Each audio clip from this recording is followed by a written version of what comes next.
Entropy is a state function. That means it only depends on the final and initial state of the system.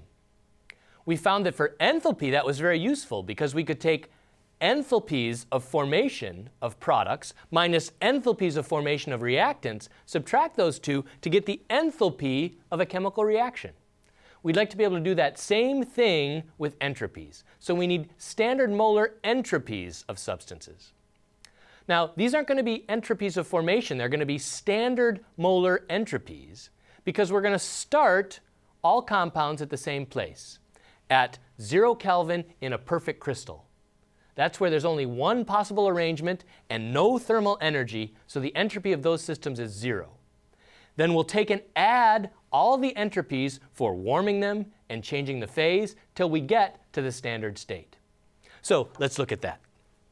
Here's the perfect crystal at 0 Kelvin, and I'll warm it up to its melting point. And as I warm it, I can calculate the entropy change by using the heat capacity of the solid and the temperature change. Now, at the melting point, there'll be a phase change, but there won't be a temperature change. I will incur an entropy of fusion at a fixed temperature. The entropy of fusion will be the enthalpy of fusion divided by the melting point. Now, let's continue. Now we have a liquid, so we can warm the liquid to its boiling point, again using the heat capacity of the liquid, and then at the boiling point, use the entropy of vaporization, which we can take from the enthalpy of vaporization and the boiling point, get to a gas, and warm the gas up to, say, our standard conditions, 25 degrees C.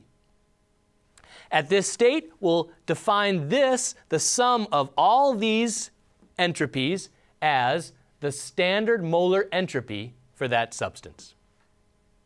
Now we can take standard molar entropies of products minus standard molar entropies of reactants and calculate entropies for chemical reactions. So here's a table of enthalpies of formation and standard molar entropies.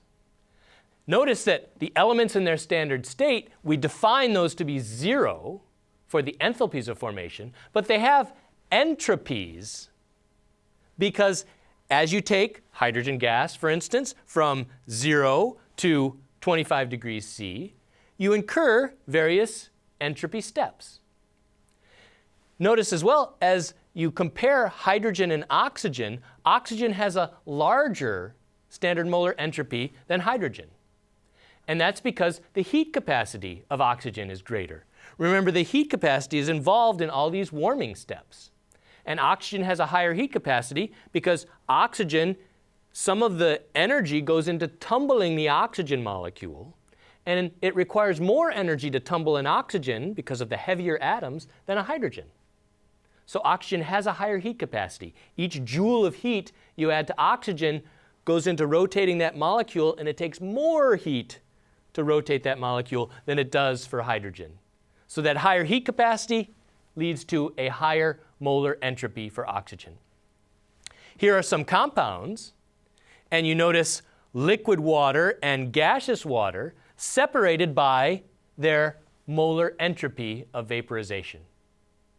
So with these tables, we can now calculate standard molar enthalpies for chemical reaction using enthalpies of formation, and we can calculate the entropy change for chemical reaction using standard molar entropies.